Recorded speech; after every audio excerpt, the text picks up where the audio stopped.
So, a very good morning to all of you. And so, today, what we will be learning about is a hypothesis. What is hypothesis and why is it important? Two, we will also look at benchmarking, trend analysis. All right.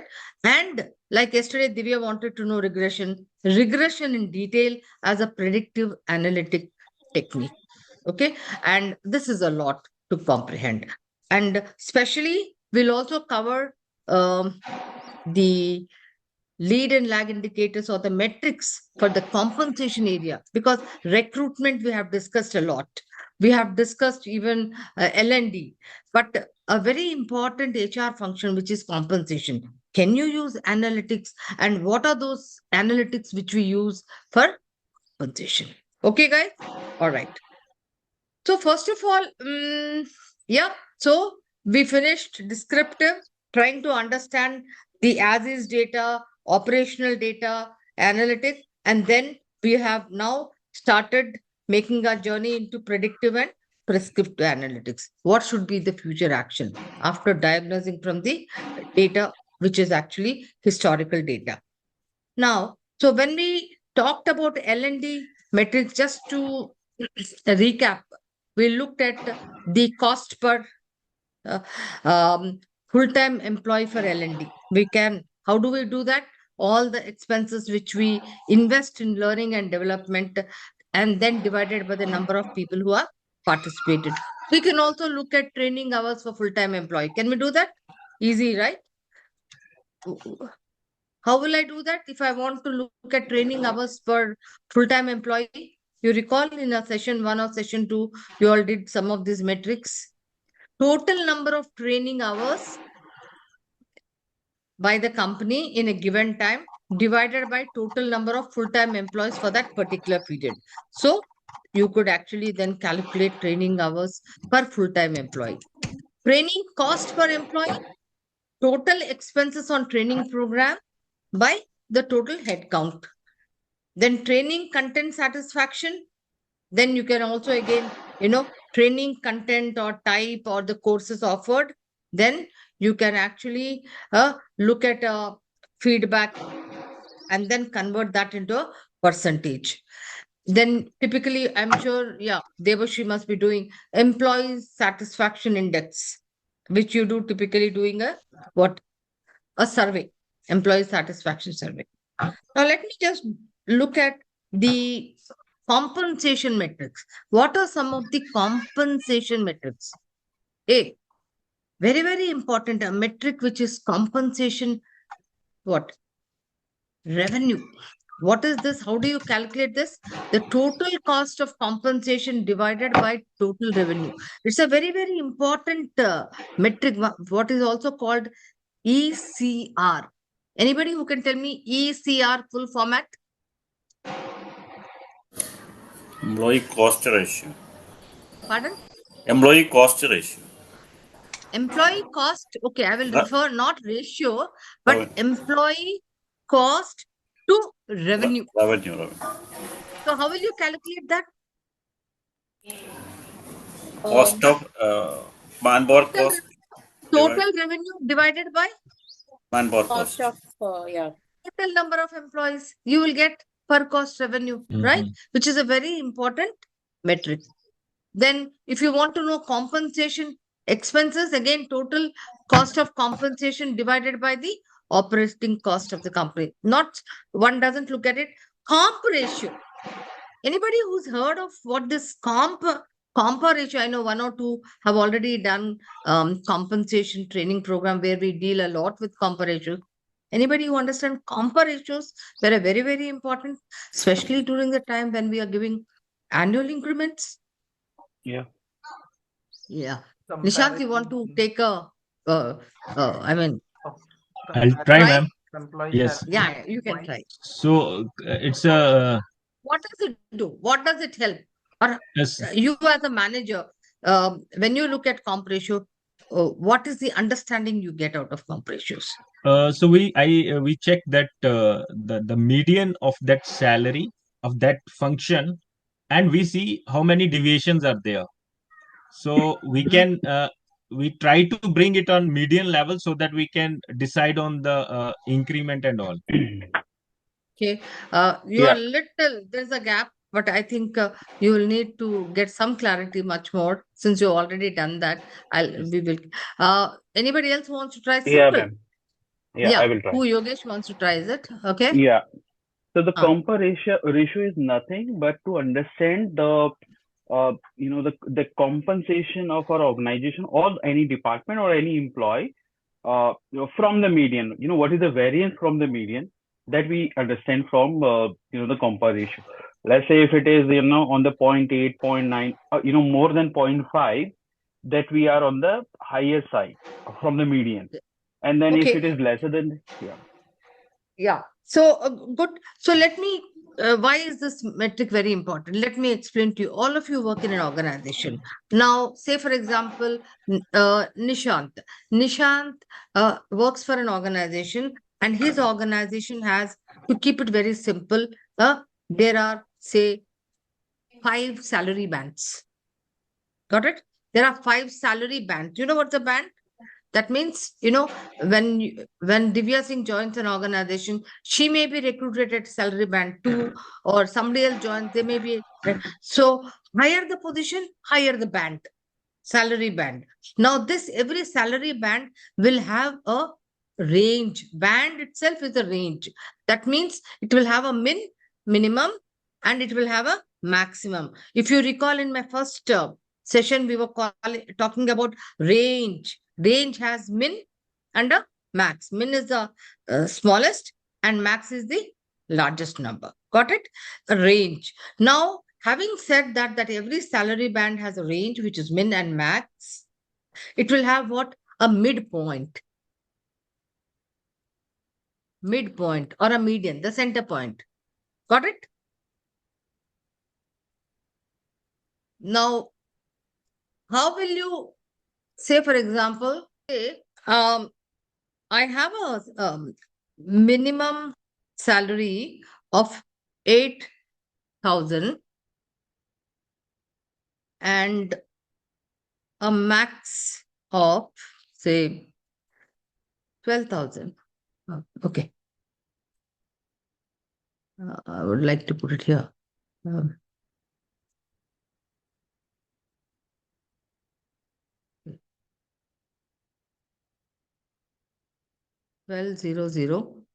This will be the max.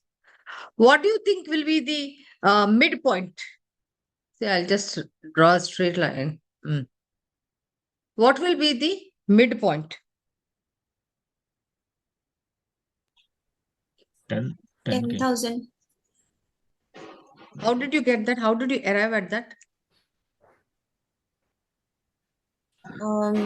Min Plus max Million. divided by 2. 2. Yeah.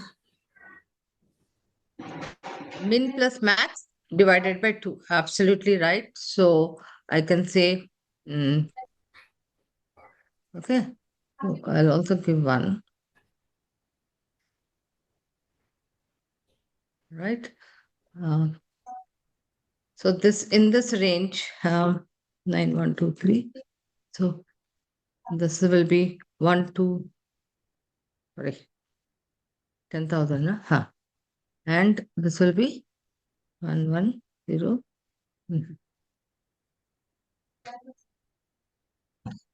Okay, so 10,000 is my midpoint. Okay, midpoint or the median. Midpoint and median, both of them are equally a midpoint. And the formula is max minus min by 2. Now, a person, say for example, Nishan, don't think you're getting such less salary. Nishan joins here. This could be, say, M1 level. All right.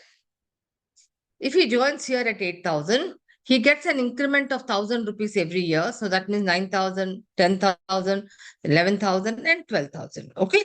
After that, probably he'll get a promotion. So that means it takes 4 years. Now, this is the midpoint. Now, after a year, his base salary is 9,000 rupees. Okay. What is his salary? 9,000 rupees. So if I say, if I want to calculate comp ratio, that means there's another, it's a ratio. There's another set of data. So when I say comp ratio, so it is base salary, 9. All right. Divided by the midpoint of that level, salary level, midpoint of that salary level. Okay. So what will it be? What will be the ratio? It will be 0.9 or it can be 90%. Yes or no? Just give me a thumbs up. Yeah. Yes, ma'am. 90%. So why will comp ratio be very important? Comp ratios are important because you can calculate these comp ratios at an individual level. How will you calculate at an individual level? By taking the employee's salary and at which salary band he is, taking that midpoint and calculating. All right.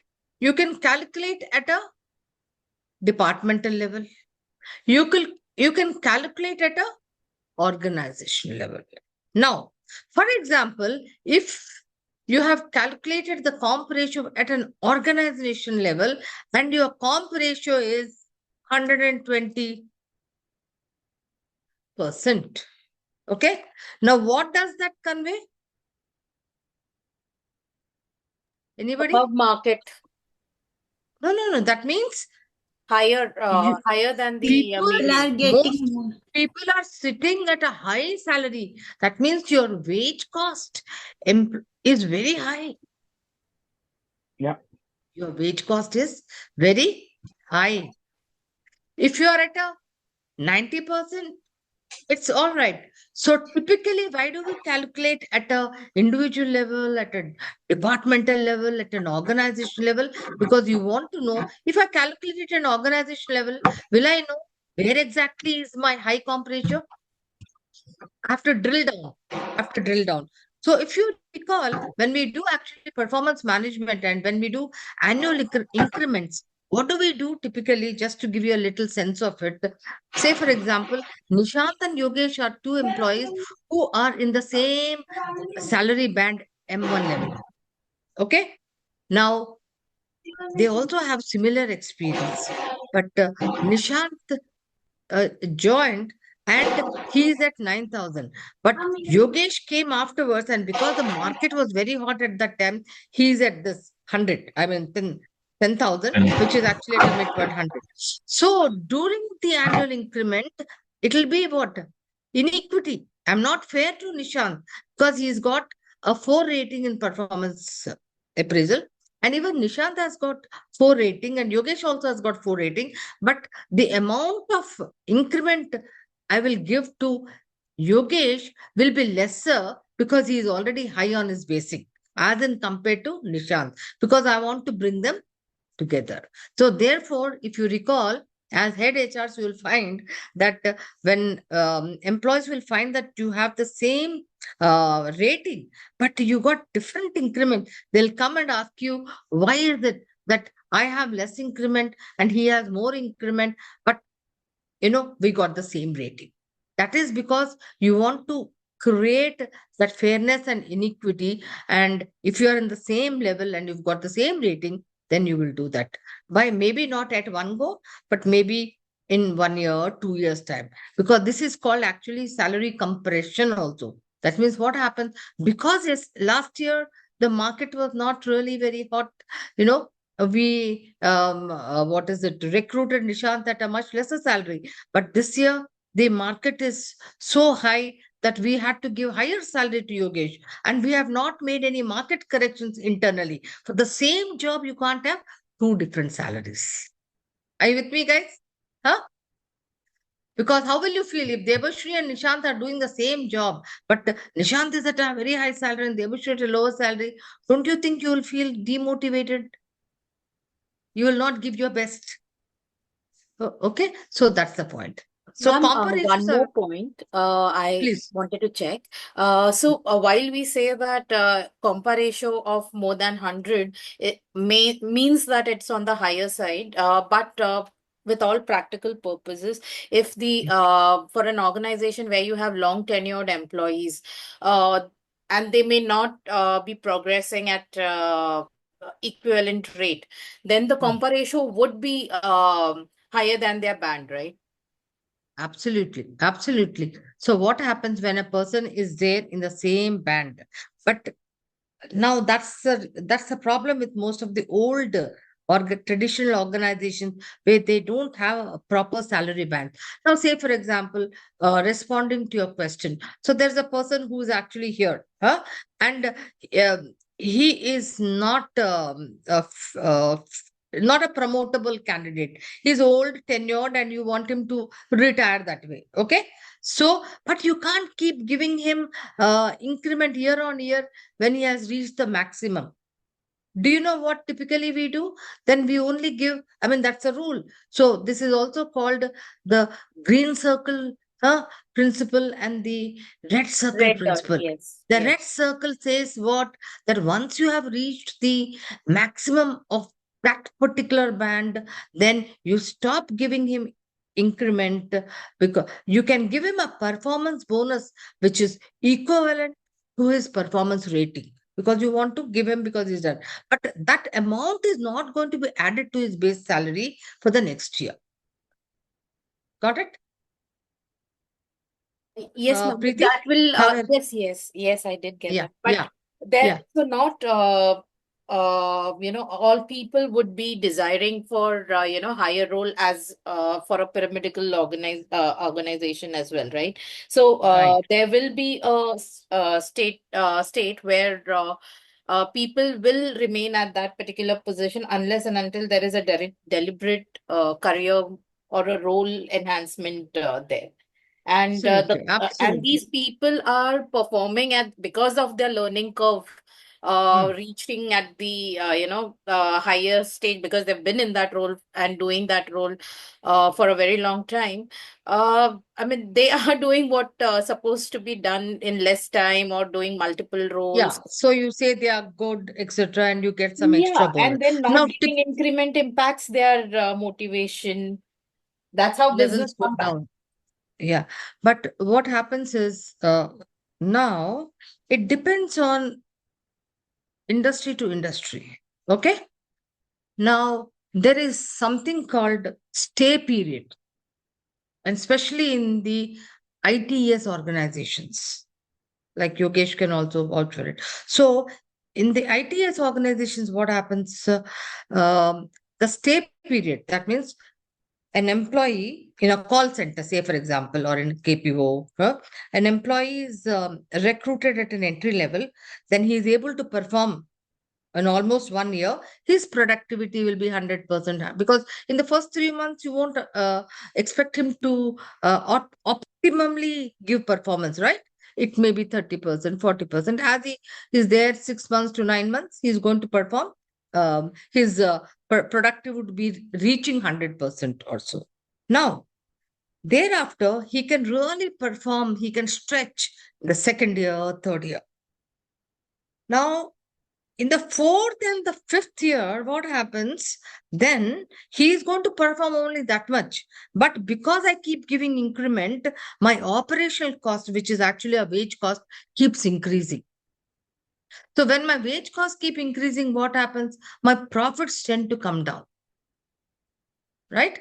So as an HR compensation manager, what is my goal? I need to keep the wage cost low.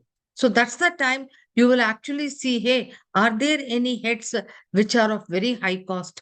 Can I get them displaced? Can I actually get them to do other jobs which are equivalent for them? And can I get the lower ones to upskill, and at a lesser cost, can I get them done?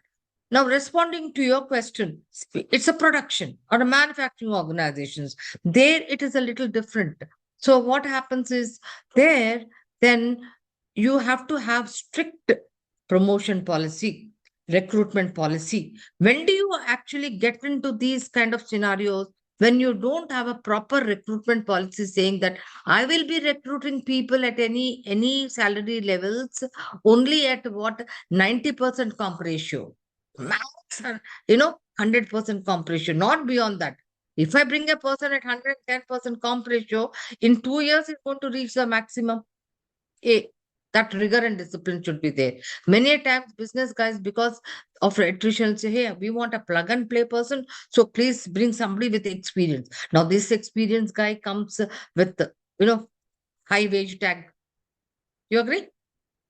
Then even promotion policy. So I cannot just promote him. So it should be 120%. So there is a range in which, so in your promotion policy, in your recruitment policy, these have to be there. And in spite of that, when you have these, there are various ways. Like, for example, all this talent management thing happens around these things. Hey, can I deploy them elsewhere? Can I give them an IJP and send them elsewhere? Then you start, or can I then look at certain other options, or can I send them for higher education? So you're looking at if they are very good performers. And if you feel that, hey, I don't think they are really worth it, then you're going to give a very good, handsome handshake.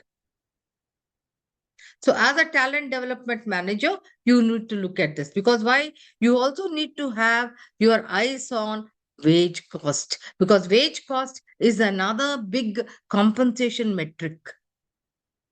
Now, for example, when you are benchmarking your wage cost, parlay manufacturing product with your competitors, if your competitors' wage cost is about, say, 30% of their, revenue, or 40% of their revenue, and yours is 10% more, what does it say? What does it convey for you?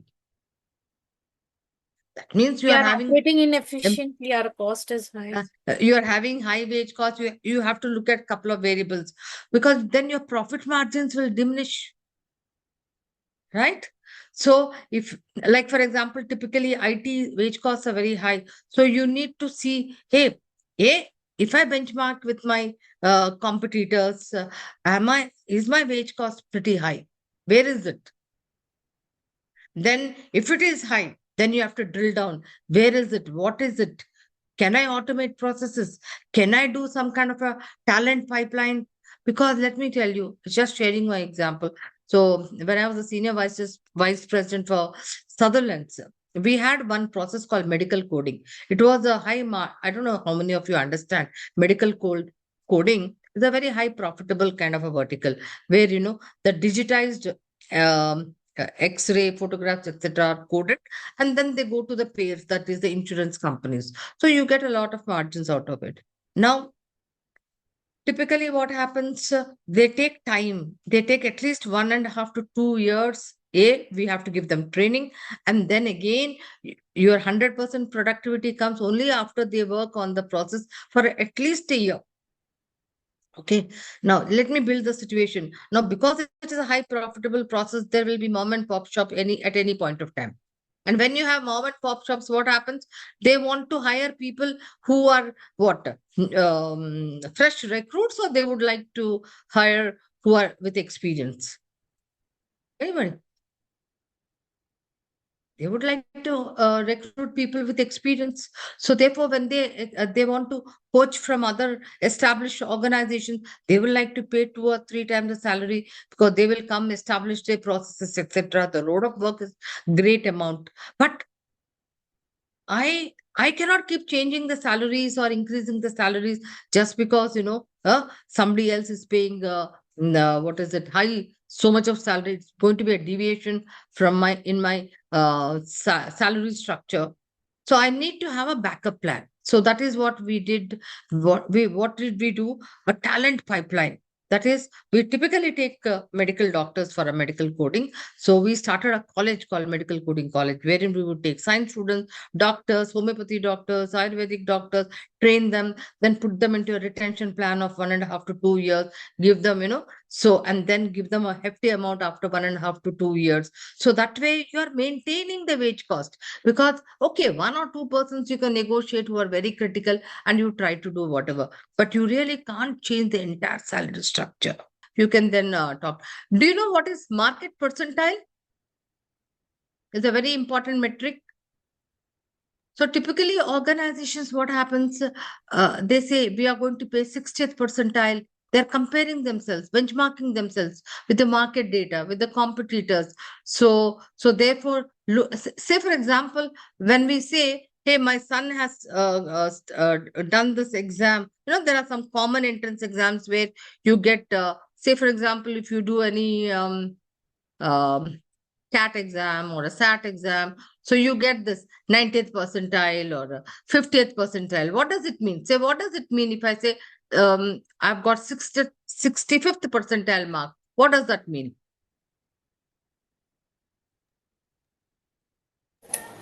Does that mean an 65%. absolute? Have secured. Mean an absolute mark? 65% marks?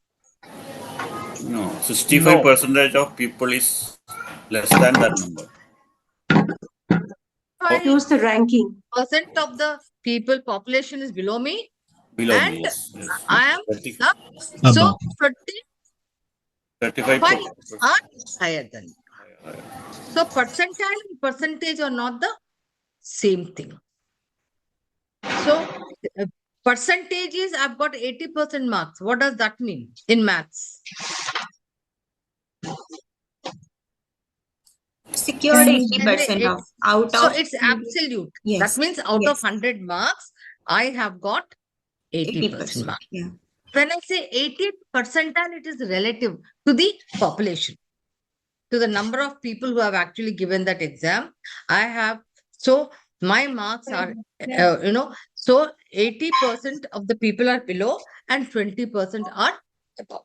Okay. So likewise, market percentile becomes a very, very important key metric, because if you want to attract, if you want to really retain, so people will come to your organization only when you pay good salaries. And in today's times, very, very common to know what kind of a salary the organization is paying. They come prepared with all that. So percentile is also very important. Yes, labor cost, total wage salary divided with number of people, and compensation satisfaction index, which is very important.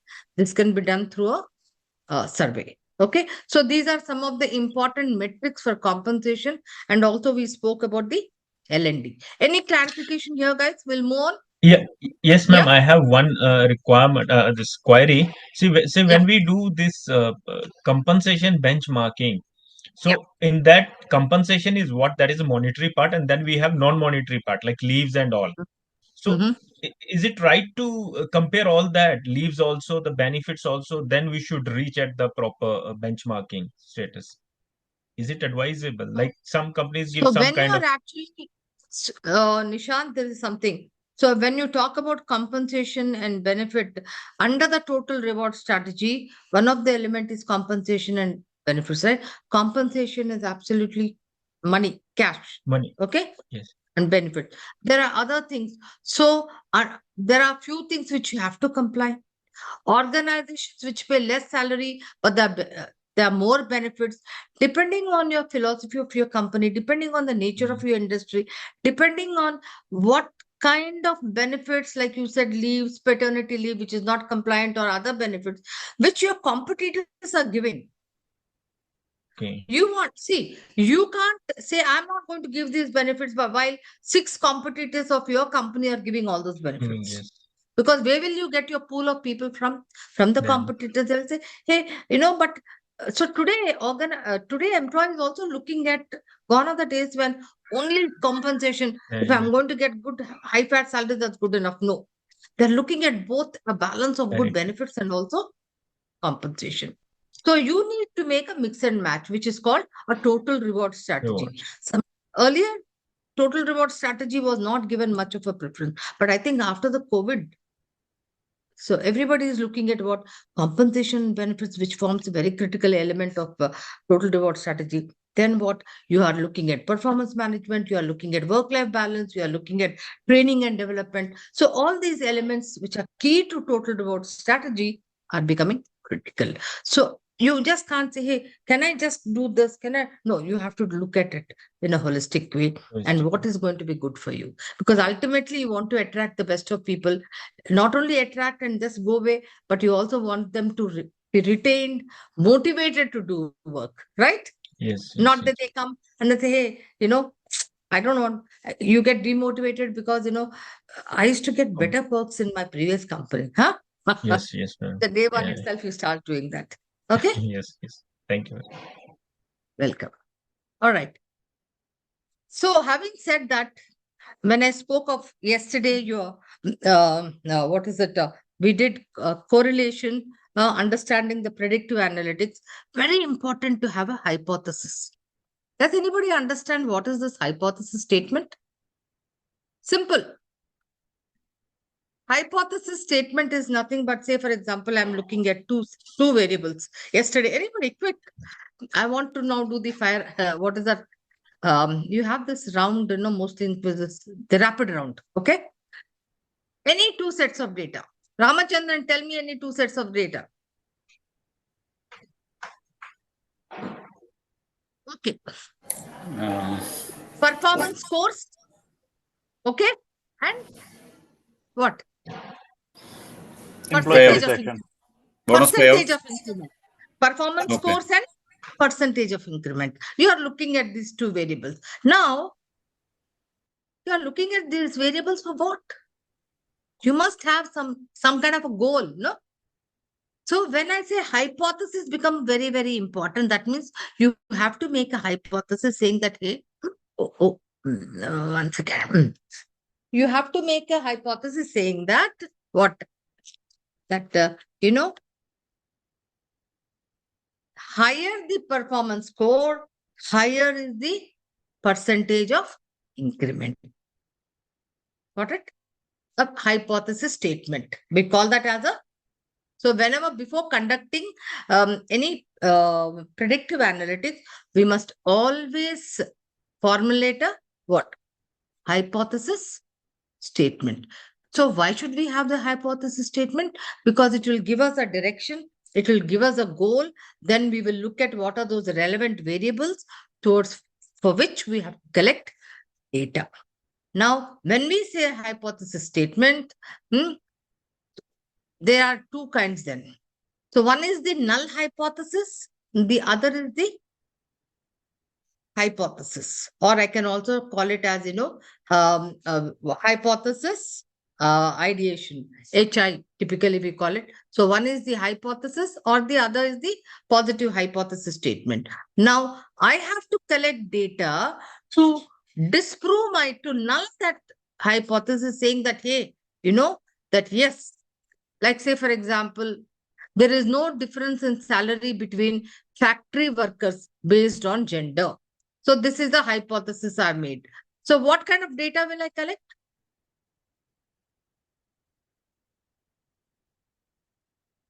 What kind of a data will I collect? Gender, gender, Gender and salary. Average. So I will collect salaries and I will also collect male, female, in the same positions. So if I want to look at, that there is no difference in salary between factory workers. Say, again, there is no relationship between height and shoe size. Or say, so this is a null hypothesis. When I say no relationship between, so with data, I am going to then either prove this wrong or disprove this wrong. Okay? Either prove this or disprove this wrong. So I won't go more into it because we already have a lot to go. So I'm going to go straight into predictive analytics. Yesterday, I didn't show much of that regression, and my dear friend Divya wanted to know. So quick recap. So in regression, what are we looking at? When we use regression as a predictive analytics, we are using two variables. And one is a Independent, other is dependent. and other is a dependent variable. The independent variable is also called what? Predictor. And the dependent variable can be a response or the outcome. One is the cause and the other is the outcome. So we want to understand what is the impact when we do regression. There's a simple regression formula which is also called Y is equal to A plus BX. So here Y is what? Y is, Dependent forget about variable. market P. Dependent Dependent. variable. Huh? A is the intercept, B is the slope, and X is an independent variable. Okay. Now, say for example, my hypothesis statement is what? That with the increase of the evaluation score, there will be an increase in the salary percentage of salary increment. What is my hypothesis statement? I'll write it here. Increase of Salary with increase of Evaluation. performance. Rating. of Higher the rating, higher salary, the salary. salary, huh? Higher the rating, higher One is the thing. salary increment. Yeah, increase of I just read performance evaluations, right? Score, increase in salary, huh?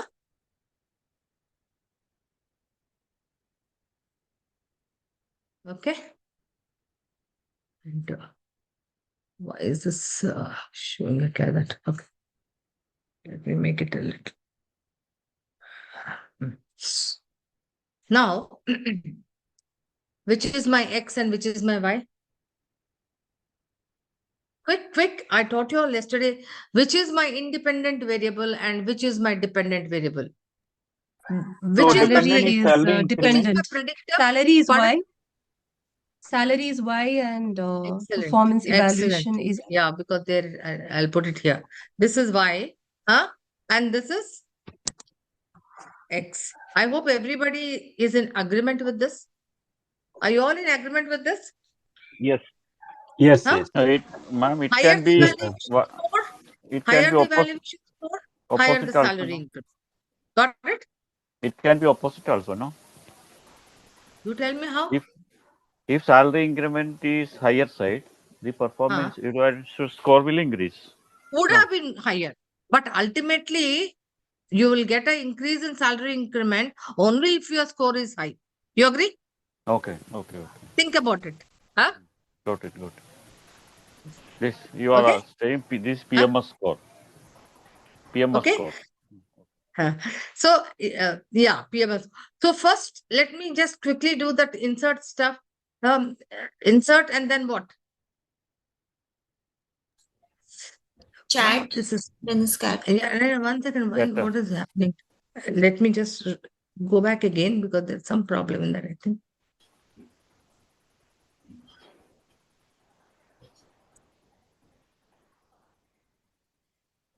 Okay. Yeah. Insert. Then what happened to man? Why is it disenabled? Can you see my this one? Yes, it is visible. Some Excel problem. I'll take another example, guys. Sorry. Let me see if it is. This is not disabled. Okay. Education and salary. We'll take this, because there is some problem with that. It has been disabled there. Education and salary. Education is X and salary is Y. Anybody who disagrees with this? Anybody who disagrees? And what can be a hypothesis here? Higher the education, Higher the Higher salary. higher the, yeah, sorry, 1 second. Check. Higher the education, higher the salary. Higher the salary. Okay. Now, so what will I do? Insert. All right. Then what will I do? Chart. Chat, Then, scatter. no, but I have not selected my data. Yes. So how will I get? So select my data, then insert, then go to chart, then go to scatter. All right. Then what do I do? Select a blue. That blue. Then Trend line. Right click. add a trend add line. trend. I get a trend line. Okay. Now,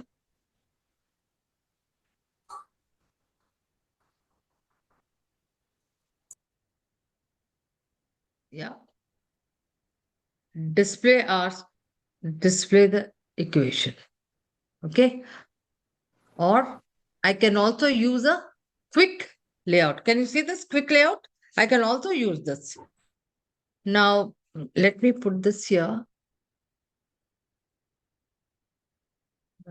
Okay. Let me pull it a little to the side. All right. So you have an equation where y is equal to ax plus b. And the r square is what? It is regression is 0.63. 63. It's a good. When I said regression could be 1. Now, Yeah. let us check. Can I see if there is data analytics in my thing? Okay. All right. Let me just download my file, options, add-ins, Excel add-ins, go, analysis toolpack. Okay. And I'll just do the data stuff. Okay. So let me pull you all here. So can you see this data analysis here, which all of you have done it in the first day or second day? Now I'll click on this. Now I go to what? Can you see regression here? Yes. Done? Yes. Yes. Now what will I do? Input Y range. So which is my Y range? So if you can do it with labels, then what will I do? Just input this. Got it? Then input X range. Labels.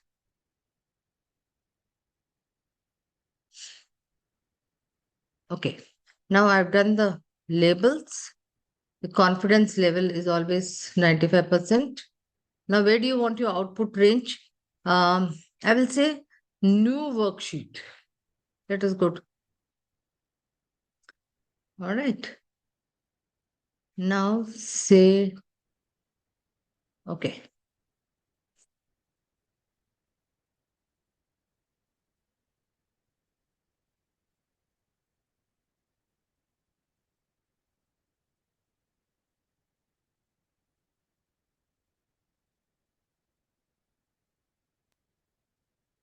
Ma'am, why can't we put 100% for the confidence level? You are statistically, you are saying that you can look at a 5% of, inaccuracy. Are you with me? This is Okay, as so per the statistics. You can look at a 5% of inaccuracy. okay. This is a statistic principle. Now, what matters in this output is what's important here. This multiple R is your what? Correlation. What is it? It's your correlation coefficient. And what is the measure? How much it can be? It can go through from +1, 0 to -1. -1. And what is it here? 0.79. So what does it mean? Good. Positive. High correlation. Ma'am, R square. correlation coefficient and correlation same. Is there any difference in No. This is correlation coefficient.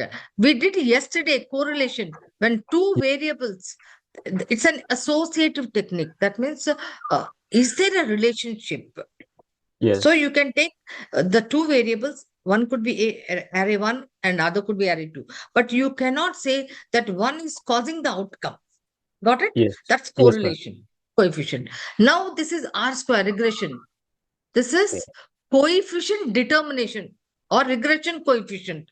This is the R square. This is your R square, which is regression. Now, how much is it showing? 63%. 63.63. Adjusted R square will show only, here there's only one variable. But if you have multiple dependent variables, then this adjusted R square comes into. What is standard error? Can you see R square is the same here and there? What is R square here? Yes, 0.63. And what is it here? Same? 0.63. Same. Huh? Then, okay. Now, what is this? The standard error. That means typically the distance of these points, which are actually what? Your salary points. How close or how far away from this? This is actually called the regression. It is also called the right fit line. You know, when you draw this trend line, because it takes you through the data and it's the best fit line. So this is the distance of these points above and below. That's called the standard error. So for your consumption, when you do regression, you only have to bother about this R square and this correlation. After that, what is very important? You have to look at.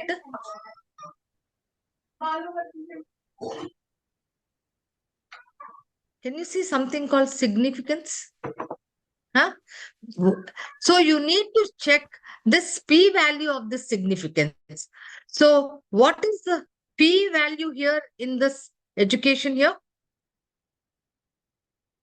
0.001. If your p value is lesser than 0.05. We said no 5%, huh? Then what does it mean? That means your regression is a good fit. It has not happened by chance. Are you with me? That means your data, the variability of this dependency variable, which is 63% of your variation, is dependent on the education. Are you with me? Ramachandran? Huh? How to interpret? So if you notice here, the significance is 0.001, which is much lesser than 0.05. And here also your education, which is also called the slope value, is 0.001. This is what you need to check, because that means then you can nullify your hypothesis and say that yes, what there is an increase of what? Salary with the increase of education. Have all of you got this, please? Huh? What are you saying? So, that there is a increase of salary with the increase of education. Now, I will just stop sharing this one and also show you typically. I should have gone to that. 1 second, sorry. This is the one we were doing, right? Yeah. Now, there is also another so this is a quick way, but there's also another way of doing things. Education. So, now what do? I want to calculate regression. So when you calculate regression, there are two values to be calculated. I'll put the formula here. One is slope. Okay. And the other is intercept. So these are the two values you need to calculate. Now, if you want to calculate slope value, okay. Now go to formula, go to insert function. Can you see slope here? and then say, okay, known wise, which is my y. You should never get any wrong thing. Salary. Okay. Now, known x's. So I've taken my known x's, correct? So, okay. Did I get the slope value equal to this? Can you see this? Yes. Yes. Yeah. Yes. So when you do this, you get automatically the slope value. Now you can also check the intercept value. Now what do I need to do? Go to formula. Then insert function. Oh, sorry, this has to be cancelled. I didn't do that. Okay. Now intercept. Formula, insert x, then intercept. Known wise.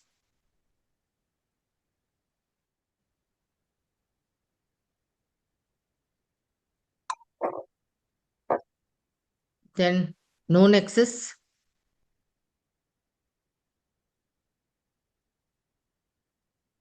Then okay. Did I get the same thing? Intercept value? Yes. What is there in this? So what is the equation I told you? I showed you in this. Y equal to, what is it? A A plus A bx. is x Slope, plus x b. plus the Now what does intercept. that mean? What does that mean? Y equals, no, sorry. Yeah. So why did it come again? Y equal to, okay. So if I want to put the values here, equal to, let me, yes. Sorry. I want to put the value. So what is the formula now? Slope multiplied by x. Slope multiplied by x. So 1833 Ma'am, it was A multiplied, plus huh? It's a A slope, plus right? Pardon? it was A plus bx. Oh, sorry, that was a regression. Sorry. Yeah. No. You're right. I'm showing you, I'm actually incorporating the value. What is A? A is the slope. Slope value. The formula is y is equal Slope to x ax plus plus b. intercept. So I wanted to put, let me put the formula here. So if I put, no, so I will do this first and then finish it off 1 second. Huh? Otherwise, what will happen? It will. Okay. So 1833 multiplied by x. Now I want to say, hey, if I want to increase my education, okay, and give it a score. So let me give it a score of 25. Then can I compute what salary I'll need to pay? So what does it mean? I have to then write here 25, then plus what? 1, 2, 2, 2, 7. Is this it? Okay. Enter. Got it?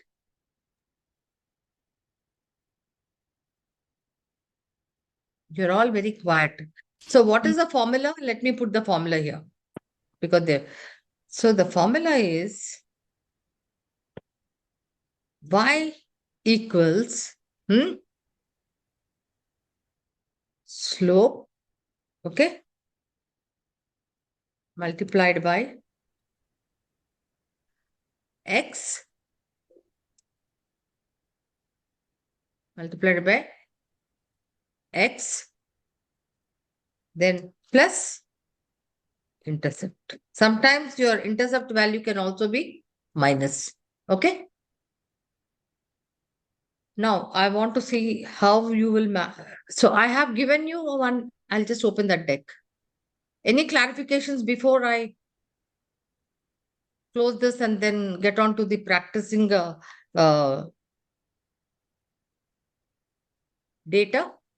Any clarifications? Ma'am, what is this meaning hello. of intercept? Yeah, same question. What the What intercept is the means? meaning of intercept? I think All that right. is the point where the Hmm. slope meet at y-axis, correct? No. Yeah, you are almost there. Let me give you. These are two statistical terms, intercept and slope.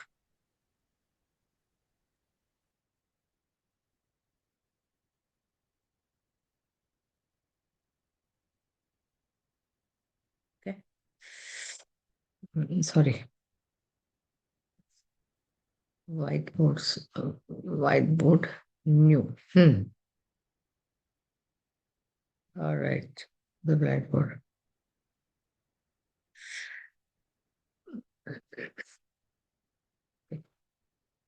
All right. Interesting question. And I thought I must clarify that. Okay. Now,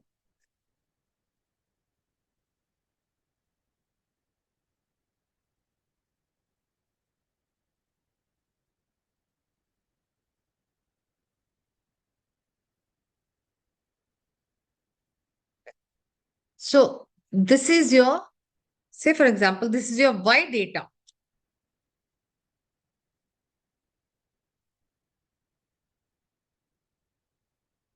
It could be Y data, could be what? It's an outcome data, no? It could, if you're doing some salary stuff, it could be your market data.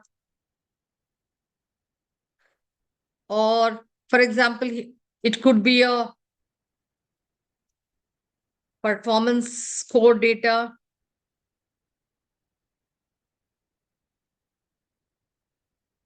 So it is essentially what? It is a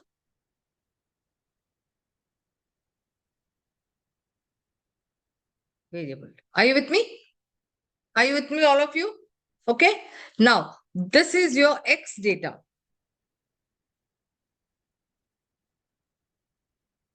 In terms of positions, we do evaluation. It could be your points, job points. Or say, for example, if I have given here performance data, performance, that is how much you have gotten, then this could be your ratings.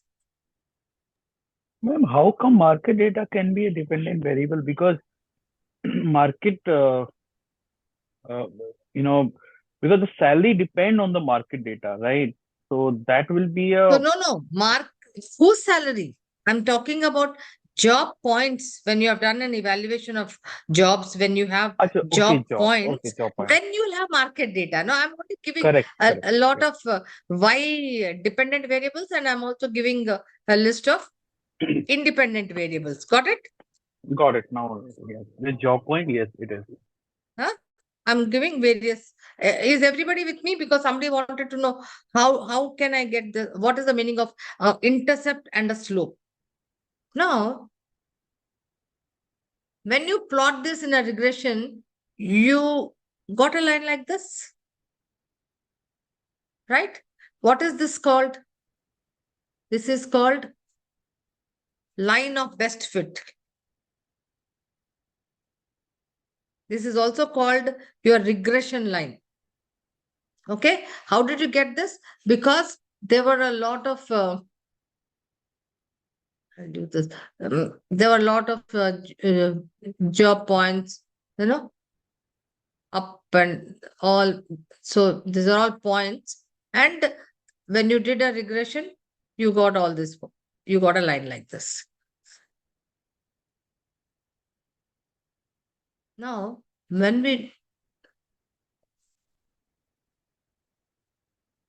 I say slope, So when you do a regression, so it calculates the gradient. This is the slope part. It calculates. So essentially, what does it mean?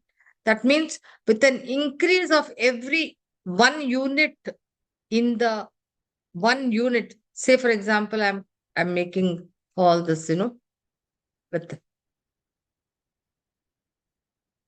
with a one increase of 1 unit in X, what is the increase in y? That is the slope, which it gets calculated through the regression analysis. Are you with me, guys? Now, whoever asked that question, so this is the slope. I will draw another line.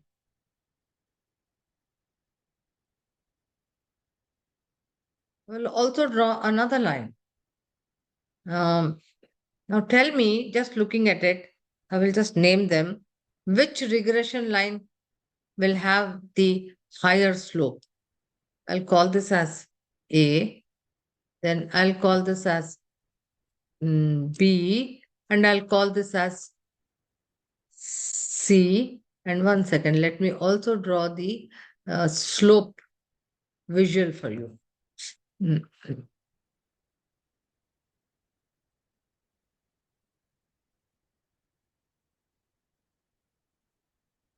Okay.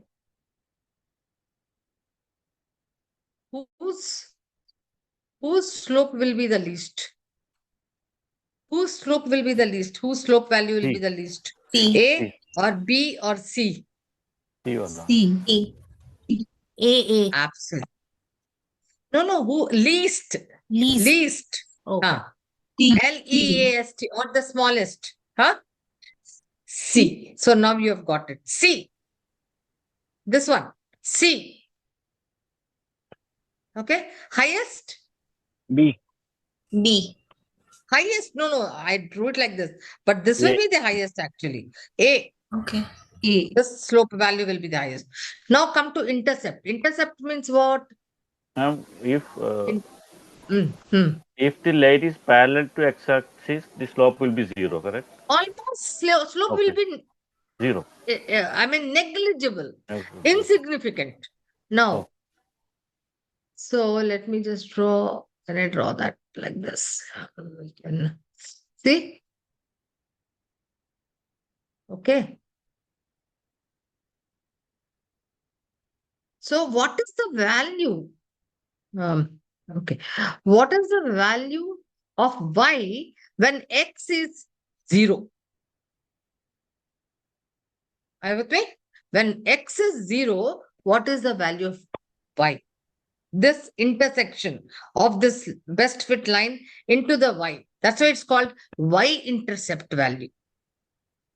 I hope all of you are now, this is a little bit of statistics. Okay. And this data, these values are calculated through the statistical technique of regression. Are you with me? Yeah. Okay. Now I'll just open that data sheet, which I have given it to you all. Done. 1 second. So guys, employee satisfaction. So what do you have in this? Just employee satisfaction. You have ESAT score. Okay. And you have what? Percentile salary level. Okay. So what is the hypothesis I want you all to state, saying that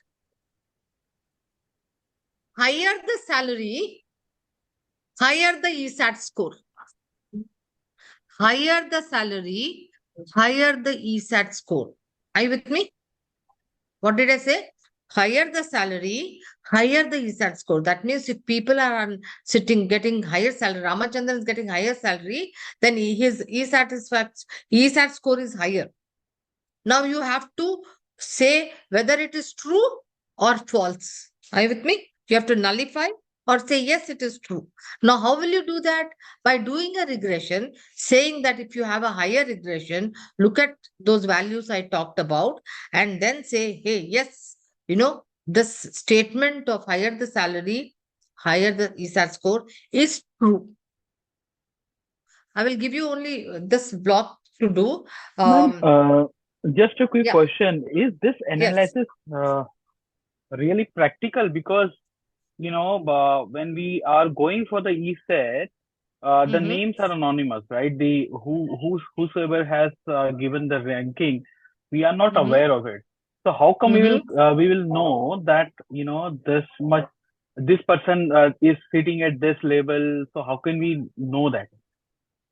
So now typically what happens is um, in organizations where they want to really look at ESAT scores, then they, I do agree that, sometimes but at the back end, typically what happens, you can actually make out, or you can give a code, you can make out it from where it is coming, though you say it is, like you can't make out the name, you really can't make out who is doing it. So this is possible only when you get to know from whom is this ESAT score coming. Okay. Yeah. And Yeah. if in such a case where you want to still check whether people are happy or unhappy, then instead of the ESAT score, you can actually conduct a survey where you know from whom you are getting data with regard to compensation. It can be called as compensation satisfaction index survey. Are you with me? Yeah. Huh? Because see, ultimately, anonymous, you can't then relate data. Okay, then you can use it as a Gallup survey, whatever survey, and then, but if you want to really know, hey, are my people happy with my compensation present? Then you will have to then do a compensation satisfaction survey, where then you will, on a a scale of 1 to 5 or 1 to 4, use a Likert scale. Huh? And then with the salary, you would know, you look at the salary and then say, hey, then you can do a regression and then have a hypothesis statement saying that higher the salary, higher the ESAT score. Got it? So the first thing is you have to be very, very particular about accuracy of data. So obviously that's a very relevant question. If you don't have a person's score, then you really can't use that data then. Okay? That's one. Then this is performance standard. You can also look at it like a performance rating. Okay. Typically, you can have access to performance ratings. The HR can have access to performance ratings. Yes or no? Yes. Yes. Now, you want to know whether a person who has a higher rating is he a person who is actually, high on employee satisfaction. You could look at it that way. You could, but I'm not saying that, hey, if you don't have, then you have to look at another variable, whether you want to test something in terms of satisfaction. Okay. But here with the present data available, you can look at performance standard and ESAT, where performance standard will be what? X or Y? Here Why? if you look at my Y. first session, I said you could, Any X. a lead indicator for one can become a lag indicator for something else. So here I'm looking at higher the performance standard, higher the ESAT score. So what will performance standard be? X. X. Absolutely. So this will be Y. Again, I'm saying higher the percentile salary level, higher the ESAT score. So you have two things to do, but quite a lot of work. Okay. So I want you all to go to your rooms, and then I'll be there explaining to you if you're stuck up anywhere. Okay, back. So who is going to present? So remember, this employee satisfaction. This was the sheet, data sheet, and we have done calculated this hypothesis, whether it is true or uh, not say null hypothesis. Okay, so Okay, your so hypothesis is higher the salary percentile, higher the ESAT. Okay, so yes, you have to say true or false.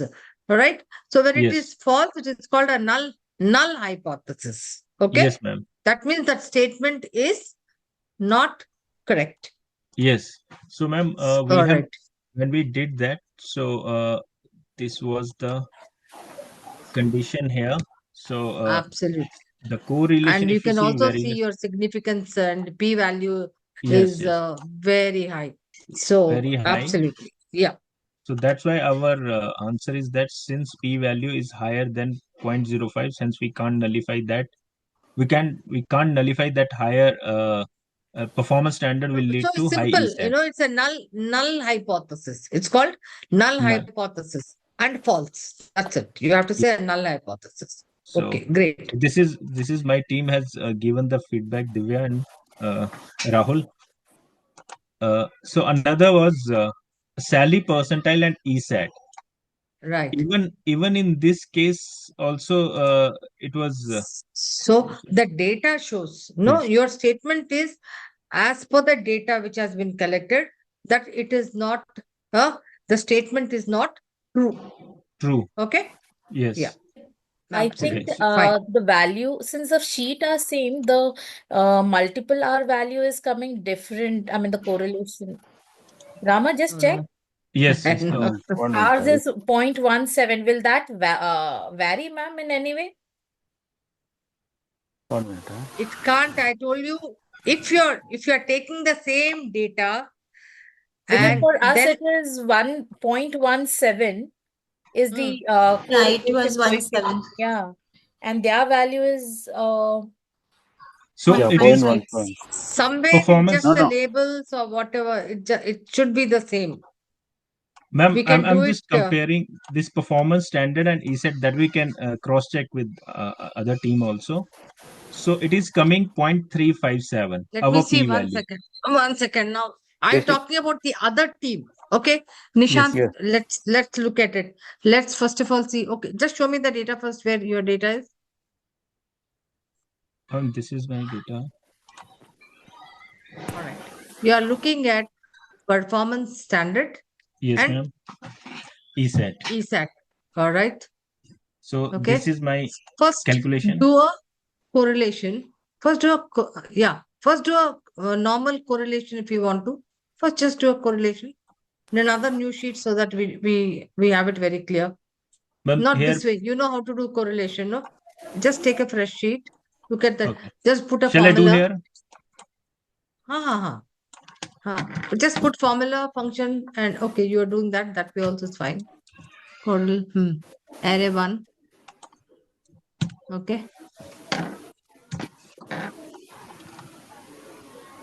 Array 2. So if you see 0.14 double triple two is that's what we are getting. Same data? Yes, ma'am. Correlation coefficient. Now, who said that was different from No, it is the other? 0.17. Huh? ma'am, we said 0.17. Rama. Pardon? Yeah. Sriti, your data 0.17. is, I think data is different showing. Yeah, I this have is no, years of data is different. experience. Simple. Simple. Let me tell you, data is different. Yeah. You somehow mixed up some, data because they were all lined. Typically, I would actually just look at two variables, put it in a new sheet and work. Then what happens, or I will hide or collapse. So it becomes much easier. Okay. Yes, ma'am. Yeah, I think that's good. Let us see at the other group, Nishant. Oh, okay. And So let me, I'll stop. yeah, if you, I'll stop sharing you the can screen. stop sharing. Can I just see the other group?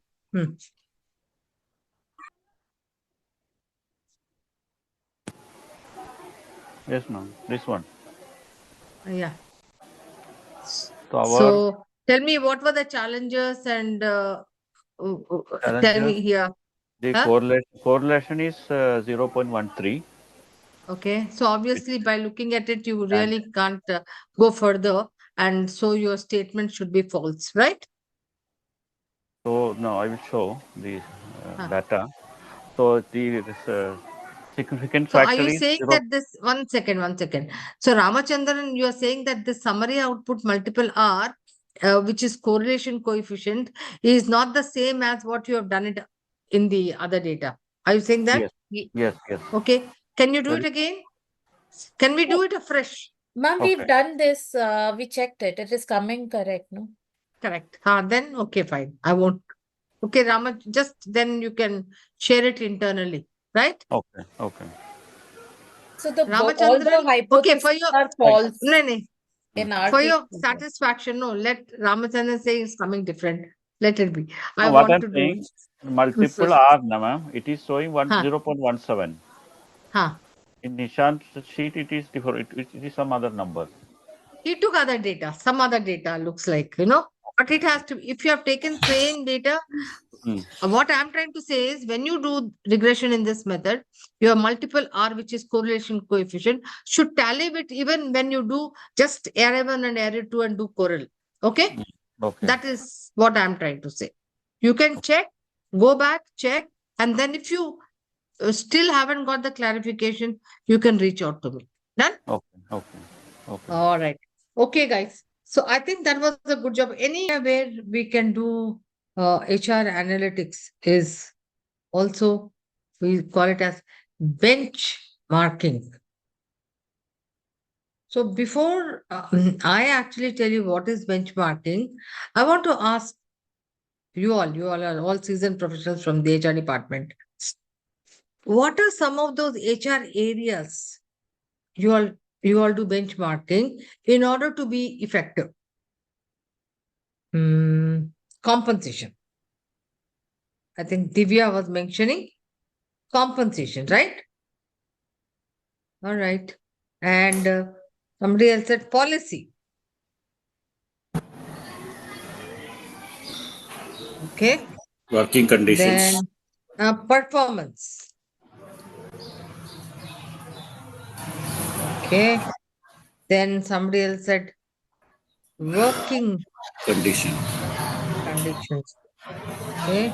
And also When the you say IR, working conditions, what are you actually including? Whoever said so? Yeah. And so the office premises and other thing. Facilities, employee facilities. Okay. So you're talking about employee facilities. Mm-hmm. Mm-hmm. Okay. Good. Okay. Just so one more, or you can look at maybe one more. industrial IR issues related, industrial relation issues related. For example, number of strikes, IR. I'm saying IR. So number of strikes, the closure days Okay. of the CBA, the settlement Okay. days. Right? Okay. Okay. So you're looking at, absenteeism, or, you know, strikes. And Okay. you can see I the got you. settlement closure days. Right. Okay. And ma'am, employee engagement. Engagement. Okay. All right. I'm going to ask you. Okay. Okay. Employee engagement. Okay. Good. All right. Okay. All right. I think Divya mentioned about compensation. First of all, okay, these are the list of areas. I will discuss them a little later. So, why do you benchmark? Okay, why do we benchmark compensation, Divya?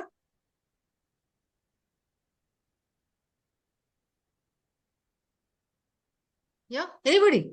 Not necessary that Divya should be there. Rightly stated so that we can benchmark, compensation. Huh? Employees usually compare their salary with outside also. Yes, So absolutely. if So, if yes. if it is his salary is less compared to outside, he may be Okay. dissatisfied, and it will affect the performance also. So again, so when we are talking about benchmarking, that means again we are looking at our own product or services or certain amount of data, and then analyzing it vis-a-vis some standards. When I say benchmark itself is a standard. So when you're talking about a compensation, so you're looking at market data, right? Or your competitors, what are your competitors paying? Because why? Because your talent pool comes from your competitors. So so from the market, so if I'm not paying as good as the market, if not higher, I'll not be able to attract talent. Some of my critical positions may be vacant for months together. It might impact my performance, productivity, etc. So yes, rightly stated. So we can do compensation benchmarking. What about policies? Somebody said policies. Let us discuss policies. Uh, comparing the policies within the business, which are the most successful practices and all we are using it. Yeah. Again, you're absolutely right. We are looking at industry standards in terms of policies of a particular industry for which I am there. And then you're looking at comparably what are my peer companies, what are their policies? Because again, it impacts my retention, it impacts my attraction. So, a good way of looking at, yes, policies also become very important to do what? Benchmarking. Yeah. Performance. Let us see. Somebody said performance. Uh, From where are they coming? Performance. Yeah. Who said performance? uh, I I said Yes, that. Rahul. Tell me, how do you benchmark performance? Yeah. So you notice what your competitors are doing, and Hmm. you want to Hmm. see that your competitors are falling behind in certain area or maybe ahead of you, and you might be able to exploit that for your own benefit. Hmm. So when it comes to performance, or can I give it a larger name like productivity? So you are looking Yes. at productivity indexes, comparing it with your competitors and saying, why are And their can it be productivity? revenue also from a larger perspective, as in what has been their uh, revenue generation or probably profitability? Will that also indicate performance and the problem, and also the expenses, operating expenses, because they generally publish their financial data. So performance Yes, from that. very rightly. So this is, I think, Preeti has come up with this, right? Huh, Preeti? So Yes, ma'am. you told me two things. One is you said revenue, okay, and then you talked about what? Costs, Cost, right? You said revenue, and expense, then yeah. you talked about costs. Now it is just not addressing Preeti only. Now she came up with a very good point. Revenue is the outcome. It's a lag indicator, right? I can only look at, hey, what are the other companies do revenues are, but I can't benchmark, and I can increase my target and say I have to increase my target this year. That's one. But if you want to increase your revenues, what is that you need to do? You have to look Uh, at what? Huh? Productive. The yeah. So causation. The causation, that means, am I looking at costs? Okay, that's one way of increasing revenue. That means, how do I decrease my operational costs so that I can, get more profits, etc. Better efficiency from my processes, right? Huh? If my processes are not working properly, efficiency, effectiveness, then look at people's competencies, etc. Are you getting me, Preeti? You looked at revenue, Yes, yes, ma'am. but Yes. I need to look at then revenue is only a lag indicator. Okay, Yeah. So so your in order, productivity and mm, your PAT will also, give that indication what has been their ratio of operational expense, and then yeah, we can vis-a-vis see what is yeah, ours, and we can yeah. take our Then corrective. you then you will look at your processes. Where are these costs increasing? Where do you need to reduce costs, or is it the process efficiency? So you will even link it with your OKRs, or rather KRAs. Are you with me? Yes, So ma'am. your goal setting, everything, then how will you reach that?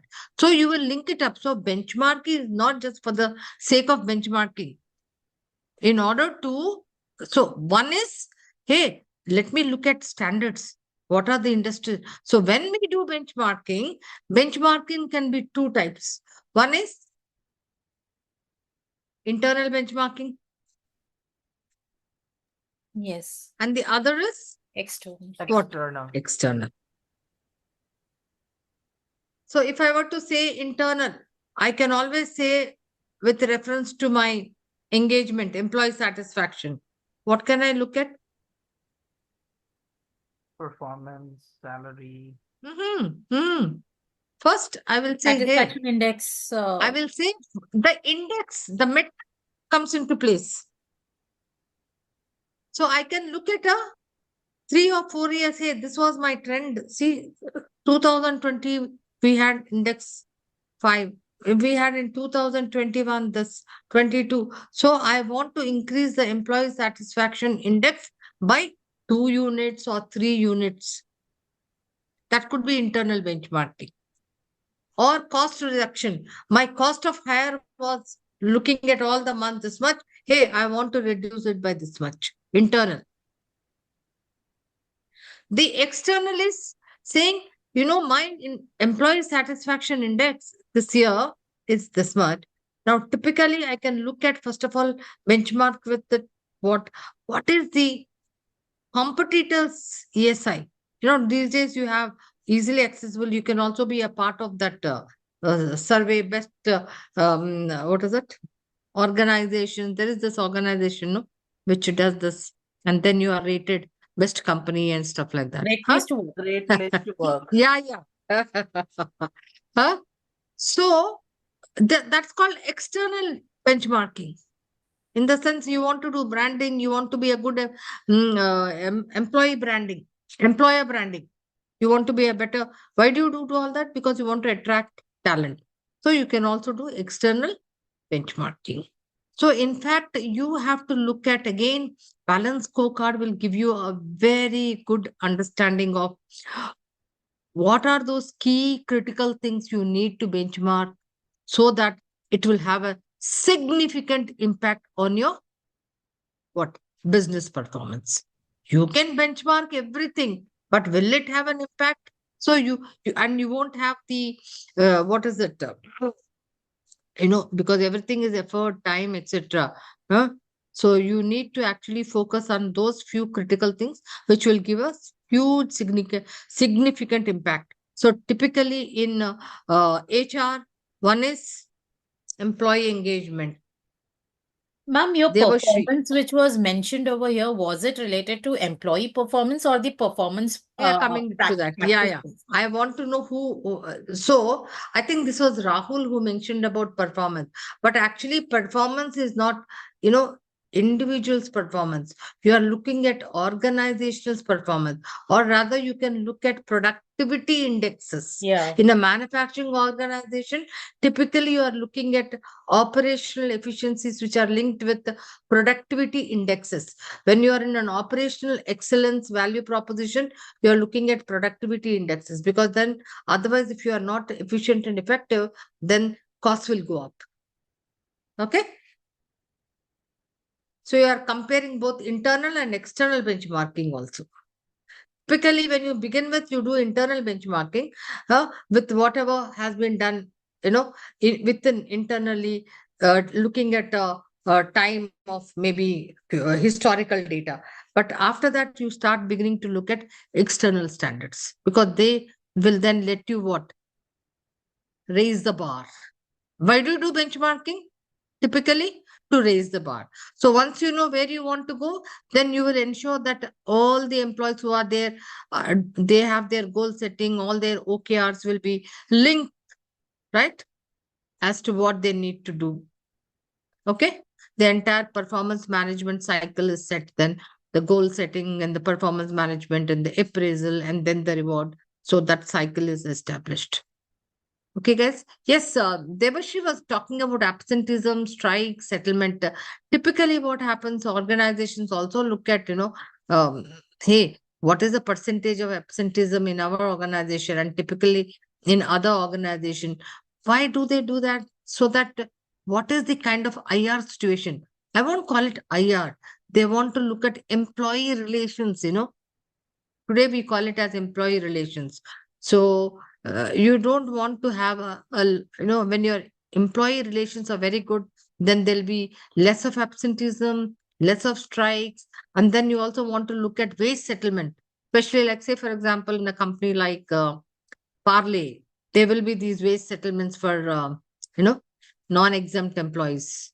So typically, what are those, in the waste settlement, what are those issues and what are the competitors doing about it? How much salary are they doing? So even the rest of the things like when employee facilities are also looked at that point of time.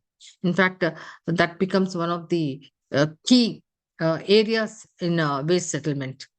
They will have a charter of demands. Okay. Yeah. Employee engagement. Sometimes you want to look at what are the other companies, peer companies doing, what kind of activities are they doing. Okay. So essentially what I want to say is when you're wanting to benchmark, it's a very good it's a very good exercise to start benchmarking, but you have to identify just one or two. You can't say, okay, fine, I'm going to really, look at a lot of processes. I will benchmark everything. No, just focus on one or two very significant critical processes which will make an impact to business and then start. Okay. Look at your simple thing in recruitment process, cost. Look at, filling time, reducing your, what is that term,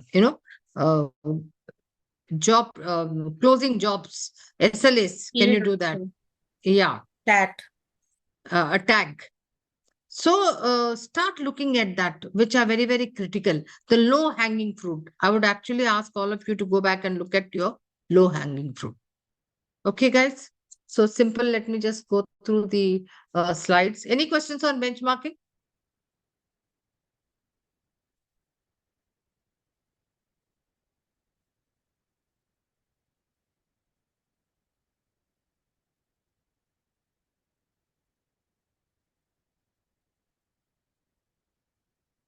Yeah. Can you see my slide? So typically, how do you go about? I'm sure everybody does benchmarking in their organization. Typically, what is the process of benchmarking? How do you go about? First of all, you need to identify what to benchmark, right? What is, whether you want to identify, you have to identify, is it a recruitment process? Is it your performance management? What is that you want to identify? And as I said, a critical one, which will really impact business.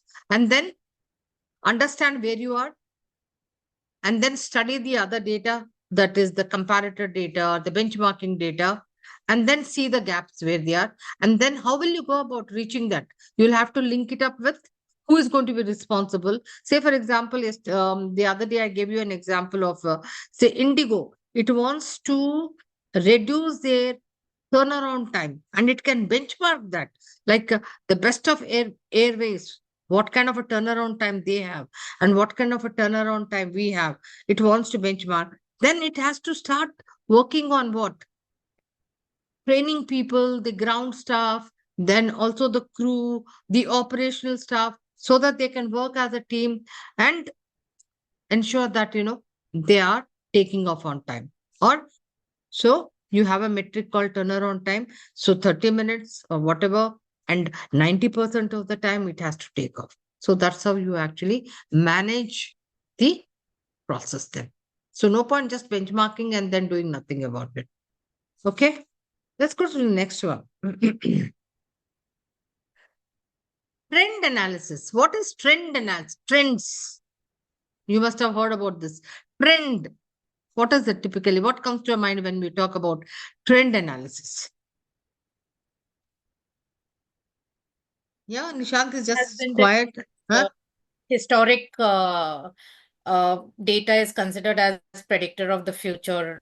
So somewhat like that, whether it is going. Okay. For example, what kind of trends for which areas can you see in your HR area? Cost is there. Where it becomes very, very critical. Year-on-year cost, manpower number. Absolutely. So typically, what is trend? You are looking at historical data. Say it could be over a period of 4 or 5 years, or it could be just about months, and seeing, hey, what are the kind of patterns? What are the changes? Say, for example, if I'm looking at attrition data, say I'm looking at from, COVID time. So I could see a trend. So I am actually going down, up, down, and then up and going down. Now, does that actually tell me anything if I just look at a trend? Okay, it gives me a trend saying that, in 2020, I had a very high attrition. Then 21, it went up. And then again, 22 marginally it went up, and then 23 it came down again heavily. So what does it tell? It doesn't tell me much about it.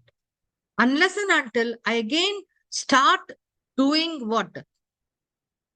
Analyzing it with comparator data, maybe a market data. And I can say, hey, I did better as in compared to my industry.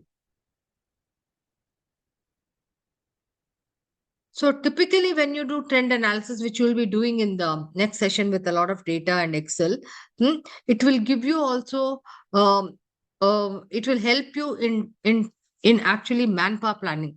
That is what in staffing.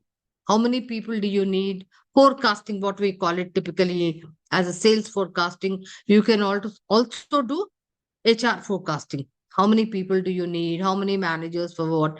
So the ratio. So it will also take care of the ratio, because if you have, say, 20 associates, so how many TLs do you need? And if your business, so how does it get actually calculated? So you look at the growth of the business and then look at your trend analysis. Then there's something called the load analysis. Maybe in the next session you would be doing that with the data. And you can actually then calculate your staffing plan. What Rahul was mentioning about, he's in the staffing company. So typically organization do this, load analysis. Then they can actually calculate the numbers required in terms of staffing. So typically a trend analysis can be done, whether it's hiring or training or development. You can do all this analysis. Okay.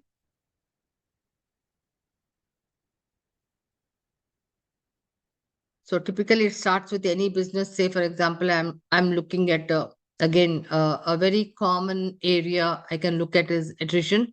Then you are looking at attrition. You are plotting the historical data in a line, um, doing a historical trend of the data. Then looking at the ratio analysis, and then benchmarking it with the peer companies, because you need a benchmarking data. Otherwise, you really can't make out much of it.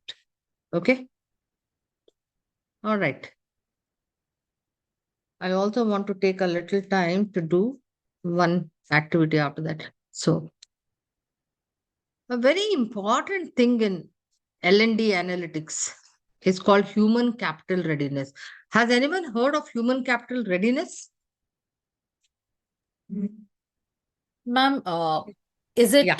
related to how, I mean, when you're doing it against the competencies, and how ready are they, to what extent, as per the You are very, very close to this. So this is called human capital readiness index. Okay. So when I say index, what does it mean? Customer satisfaction index. That means it gives you a number, right? A number. So typically, what is human capital readiness? It gives you actually a measure, and you have stated it right. The availability of what your competencies, skills, talent, in order to perform your internal processes, so that you can achieve your strategy.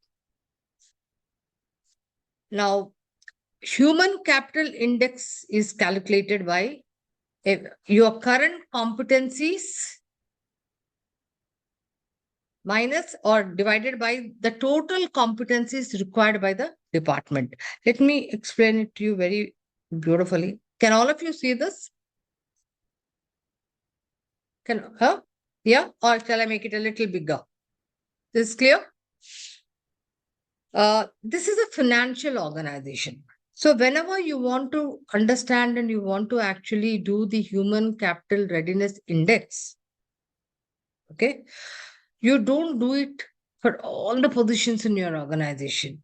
You only take strategic functions and strategic positions. So when I said strategic, KCPs can be taken. Pardon? Key critical positions that we probably use for succession, can those be taken for this? Yeah. So how do you define a critical strategic position? Are they only top management positions? No. So the impact in terms of finance or risk of loss, we can. I mean, those parameters we can define for critical position. Yeah, you can actually check with your business, etc. But typically, how you define a strategic position is which impacts the strategy. Yeah. Like, for example, when you go to a Starbucks, this guy who offers you, who sells you, that guy is also a strategic position. The customer sales executive. He's a strategic position because it impacts customer satisfaction. It's a key strategic position. So it's not necessary that they have to be top management positions.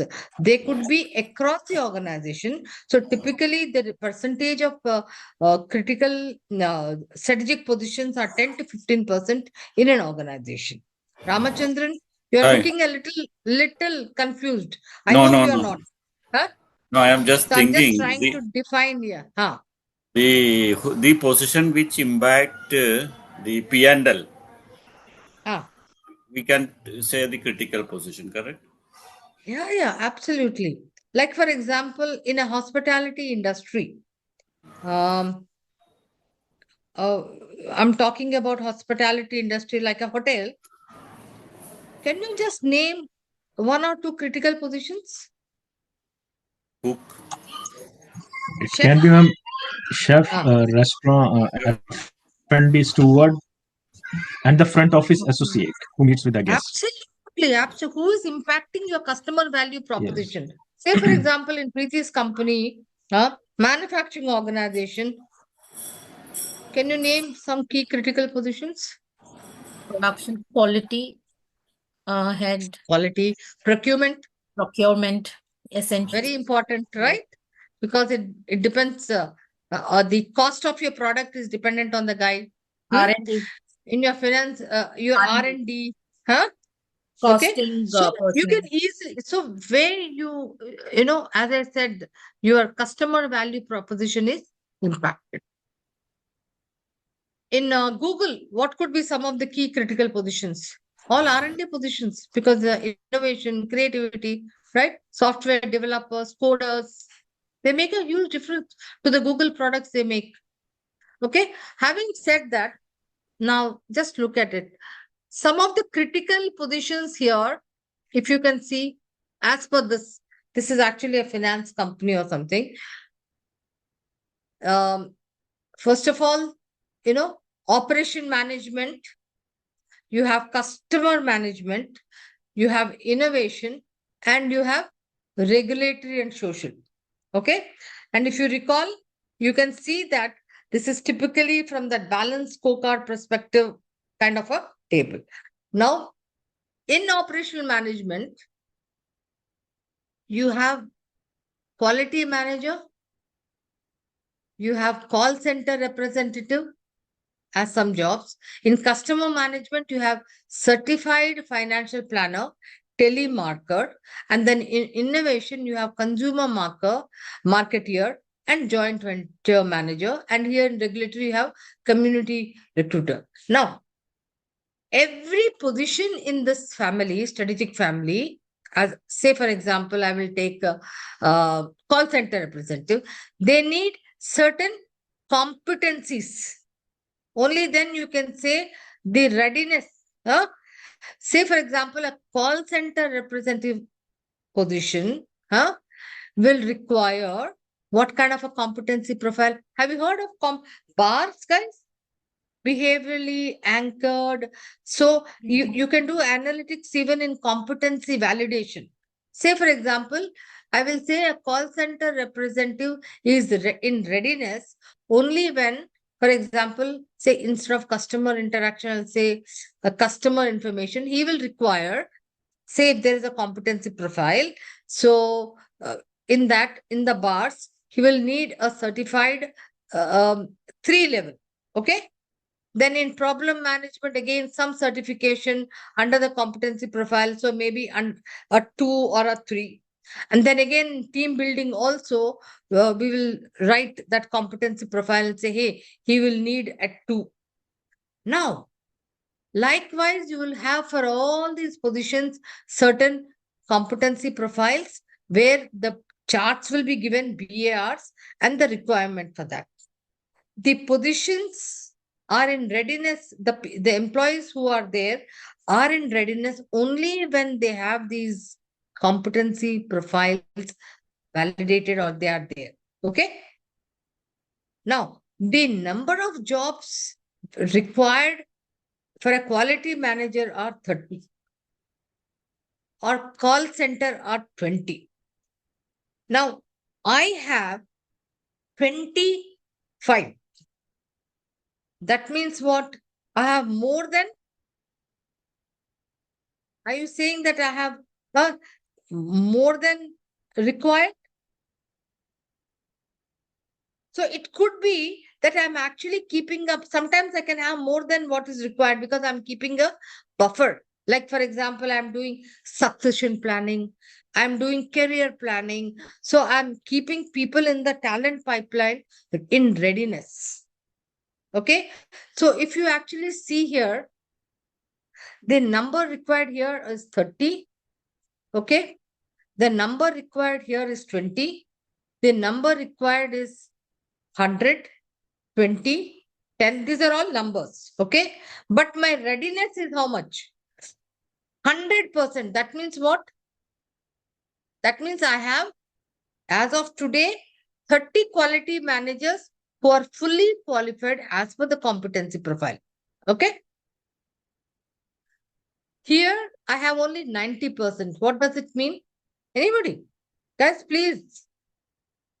What does it mean? If in call center representative, I need 20, but actually I have only 90% readiness. What does it mean? 18 people are qualified. How many short of? Yes. Two. 10% shortfall I have. I have to recruit Shortfall more. is how much? Yeah. Two. Maths? Huh? 2. Ramachandran is saying 2. Will everybody agree with it? 2. Okay. Here I need, required is 100, but my readiness is only 40%. So how many more to be required here? 80. How many? 80. No, 100. 100. And this is 40. 60. 60. 60. Yeah. Absolutely right. So Ma'am, I have one likewise, you query. Sorry, ma'am, can I ask? Yeah. So in case of like you have mentioned 90%, 40%, so any score in terms of human capital index, my query is the interpretation is in terms of the number of the people who are not like ready to take up that role or for that particular development programs, or the interpretation is like 10% is of the competencies like they don't have. Like what is the interpretation actually? No. The interpretation is like, say, for example, just my requirement for these positions is 30, 20, 100, 20, 10. These are the numbers required. Okay. Now, these numbers are required. And I will tell that I have them only when they fulfill the criteria of all the competency profiles, which means it has to be, there will be internal certifications or external certifications, which will validate the competency profile. Are you with me? That's step one. Are you with me? I will say they are fully qualified, competent only when, as for this position, this is the requirement of competency profile. Say, for example, quality manager, Six Sigma. So maybe he has to be Six Sigma certified as well. Problem management systems, maybe some behavioral kind of a training, some certification. So that also validates the competencies required. So this is what is required. Got it? Now, these are the numbers. But answering your question, what is index? That means I will take a stock of at present how many people do I have as per this qualification criteria, which I will add up. So, like for example, if I add up all this, my human capital readiness index is only 65%, which is red. Got it? Then further on, if I look at where do I need, where are the gaps, then I look at all the red ones as well. I will also look at the yellow ones, because as of now, the others, like say for example, wherever there is 100, that means I have those numbers. Now next, when I look at individual job families, and say for example, I'm looking at this, hey, my goodness, there's a gap of 60 people required here. So I will look at, have I actually planned? Is there a talent pipeline here? Have I actually planned it? Because there is a growth.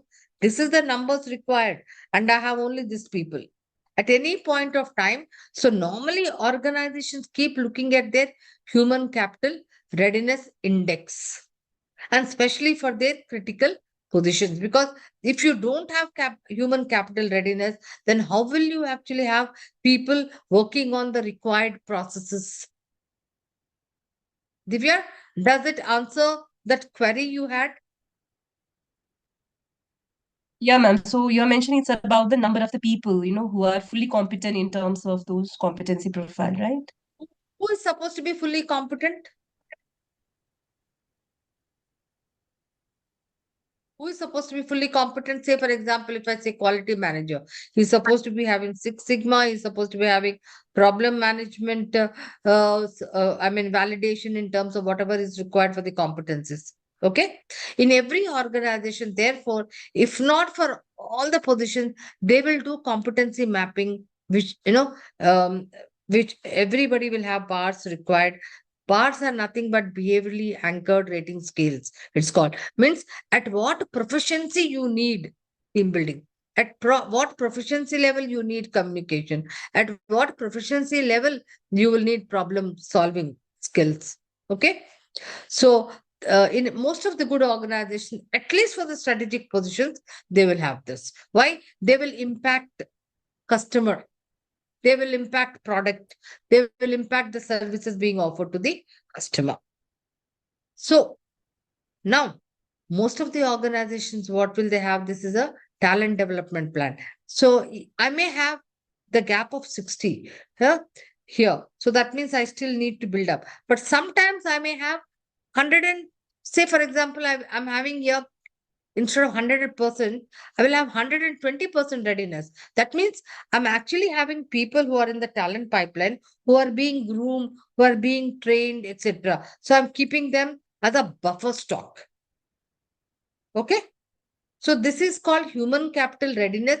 Again, it can be incorporated as an analytics tool where most of the organization, it definitely is not as easy as it looks, because if you want to look at a human capital readiness, step one, you have to identify strategic business positions and to which families they belong. Then you will have to identify those competency profiles. Then you have to also do or check with the business manager, assessing them as to are they competent enough. That means assessment.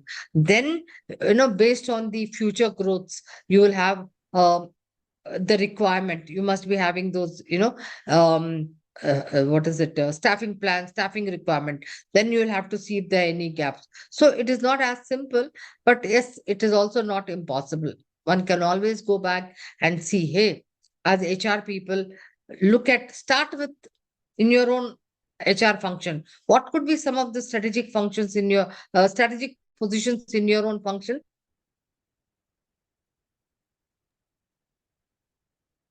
Recruitment function, Recruitment. right? Your recruitment recruitment manager, then compensation and benefit manager, very critical in today's times, right? Then if you are clubbing everything, your HR operations, whoever looks at it, because these are certain critical positions where it will actually add competitive advantage. Because if you improve in these, because if you are not actually doing market analysis, benchmarking with the market salary, then you are not able to give to the recruitment people the right kind of compensation data. And then what happens? The recruitment always blames, see, our salaries are low, we are not able to attract the right people. Ma'am, Doesn't it happen? can availability of the talent in the market also determine the criticality of the position? So, Availability of talent does not determine the criticality. But yes, say for example, when will be there sudden demand for a particular skill? When there are many businesses which have come up. For example, suddenly, say for example, even it need not be a very what is it? I must say high-end skill, Java. So exactly. you can say, hey, a lot of people are requiring this. So what happens? If you're not aware of that, hey, there's a high demand in the market, then you'll have to offset it with what? Cognizant of the fact that this has become a hot skill, then you will say, okay, fine. Or you look at all your people, and especially average and above, because anyway, who are underperformers, you want them to leave. Then you'll say they will get what? Hot skill allowance or market linked retention bonus. MLRI, market linked return. For how much? Maybe for 1 year, maybe for 2 years. Because what? It's that demand is not going to be there all the time. It will again, after that, it will go down. So if you factor that into your base salary, then you will have to pay all the time base salary. So once the demand is over, then you will withdraw the hot skill allowance. Likewise, you are also giving certain extra, what I should say, for cross skill allowance, upskill allowance, because they have some extra competencies. Why do you do all this? To retain your talent. Okay. All right. So this is all about human capital readiness. Any questions, guys? All right. Okay.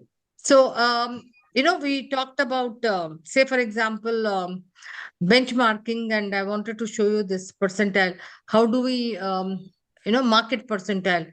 Say for example, forget about software entry level. So you have some employees in a particular level, and this is your salary data. So here I'm just explaining and helping you with how do you calculate a percentile and percent rank.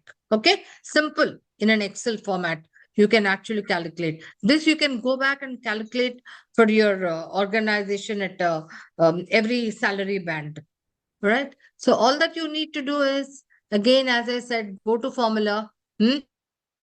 Then insert function, and then just go to this Excel has all the things. So just go to percentile, right? Then say okay. Then it says array. So what will you do? Say for example, if I have, this is the data. This is my set of data for an employee. This is the salary. Done. So I have put it. Now I want to know in this salary data, what is a 75th percentile? Simple. 75th percentile means here in K, you have to do what? Just put 0.75. Okay. This is your 75th percentile. Anybody else? Give me whatever percentile. Just tell anybody so that you get a hang of it. Yeah. Anybody else? Preeti, you're looking a little confused. No, I was just looking at the data. Yeah. And trying to correlate with what when we are saying 21,500. So I was looking that is how many people are in that 75th percentile. So here it's just one person, but there could be more as well, right? So when I say 75th percentile, it is not 75%. That means in this area of data, so 21,500 represents the salary where what 75 people are below and 25% are above. Okay. Yeah. Any other percentile so that I can give you one more? So we are saying 75% of people are below 21,500 and yes, 25 are so for example, if you're collecting say any company's data, okay, 75% of the companies are paying below 21,500 and 25 companies are paying about 21,500. So typically, say for example, I'll just give you an example. This is say I'm a startup, okay, and I want to recruit software developers at an entry level, right? I don't know what they are paying in the market. But what I'm saying, company policy, compensation policy, I want to be at a 95th percentile because I want to be the best. Say I'm into software development, I want to be the best. So what did I do? I've collected data from companies, good competitor companies, who are also into the same software development. I can't collect data from some other hotels or other industries because then that is not a comparable data, right? When I'm saying benchmarking, I need to compare apples to apples, oranges to oranges. So I have to collect data from software companies. Got that? Are you all there? Okay. Say, for example, this is your salary data of companies. Got it? Can you see my indicator? Huh? This is now what did I say? I want to pay 95th percentile. I don't know what the salary is. All I know is I have market data. Now what will I do?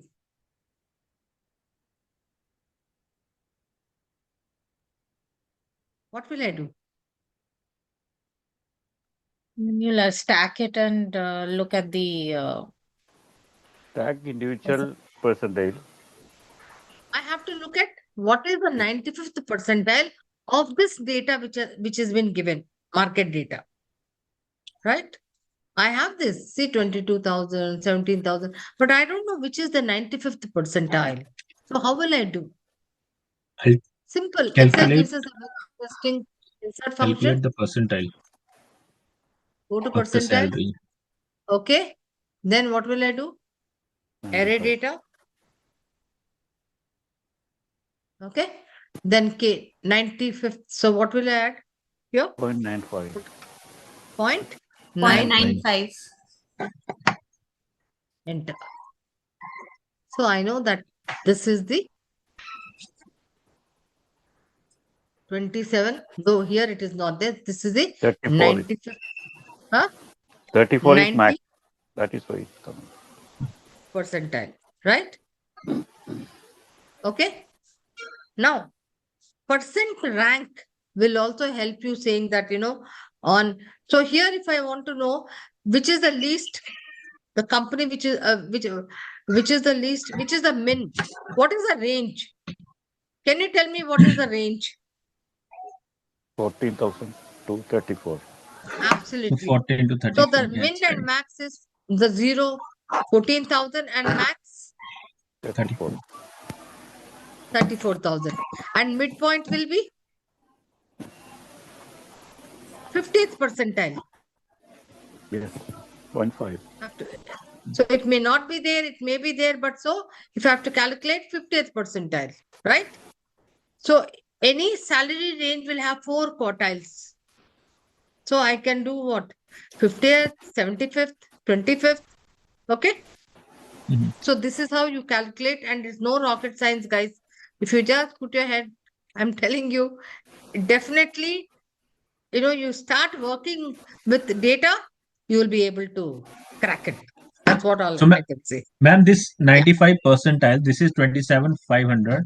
So it means if I fix 95, I'll not take any employee less than 27,500.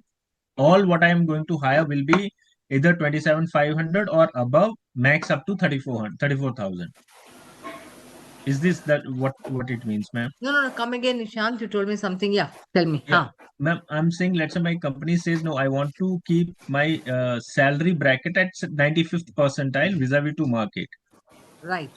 So it means I'm not going to pay any employee of this level or of this role less than 27,500. Now you go back to what I taught you in compensation.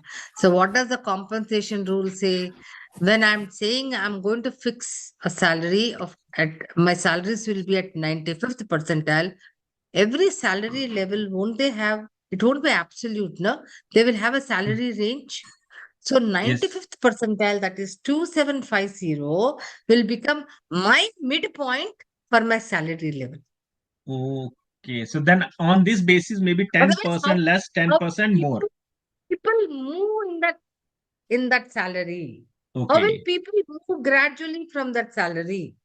It will take 2-3 years. I know if there is a discrepancy, if they're lesser, that will do. No. So Are you getting me now? yes, So yes, this will ma'am. become my Midpoint midpoint. of the slab. That means I am paying, market. So this is my mid. Whenever I gather, so now you will create a salary range. A Yes, salary range could be plus minus 10% or 10%, 15% yes, at a lowest level. Got it? yes, ma'am. Even for others, if you want to generally understand. Yes. Okay, guys. So let me close this.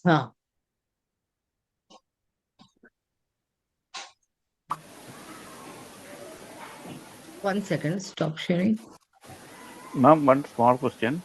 Yeah. I'm just coming. If I have 50 percentile of market, can I calculate 90 percentile? Suppose I got only 50 percentile. They are not No. giving. Your question No. you'll have to reframe because I didn't get you. If you have, And I have the 50 percentile of market for one separate grade or particular grade. I don't have the base data. So I can calculate 75 percentile so from that. normally when you are going for market data, collection of market data, you don't, unless and until it is specified as a range. When you collect data, you are going to get market midpoint. Okay. Now from that, can I derive with From some that formula? market midpoint, I don't know if anybody has seen. So if that is your market midpoint, now you can make a position saying, because I'm into a very, high of product leadership, I want to pay, I want to be a lead. So compensation policy has something called lead, lag, or pay on par with the market. So I will say how much you want to lead depends on your affordability also, right? And also depends on the need, how strategic those functions are. Maybe in an operation excellence company like previous companies, say for example a Walmart company, I don't mind paying a procurement or a supply chain guy 95th percentile. Market may be paying, but I will pay much more because I want the best of people. And somebody like HR, I'll say for me is, it's just transactional. So I'll pay much below the market also. Supply demand, no? Preeti is smiling there. I'm sure she does something like that for getting some low level HR people also. Yeah, we do that, right? I'll tell you a very interesting case. So my so in my finance department, in the last previous company, the chartered accountant who was a director, he said, ma'am, do you know the market is paying such high salaries to chartered accountants, and look at my salary, it is, if you look at the market data, it's much below. I said, okay, fine, but so he was comparing with whom he was comparing it with the consulting companies, Price Waterhouse, okay, Ernst and Young. Now tell me one thing: the talent required for a consulting company, what kind of a work they do, the job, totally different from a chartered accountant who's in a F&A in the production company or in a organization. I don't need super prime chartered accountants, because the work is not such. So even if you employ at a high salary, but if your work does not require, then why employ? Got it? So depending on the strategy and depending on your requirement, you will then employ the kind of skills and competencies required. So maybe you will say, hey, I don't, like for example, in any training company, you will pay very high to instructional designers because they are the ones who will create content, etc. You may pay even salespeople, but the other people who are coordinators, etc., you may not pay as much as the other strategic positions. You will pay much, much lesser than the market, right? So depending on the profile and depending on the need. And so it will be like, you bring somebody from a product leadership company and make him work in an operational excellence company whose philosophy is so different. He'll say, oh my God, my kahan aa gaya? Huh? And then he will just say, this is not the company culture which I like. Oh, misfit totally. So you have to really look at all that. Okay. Thank you guys. Thank you so much. It was wonderful.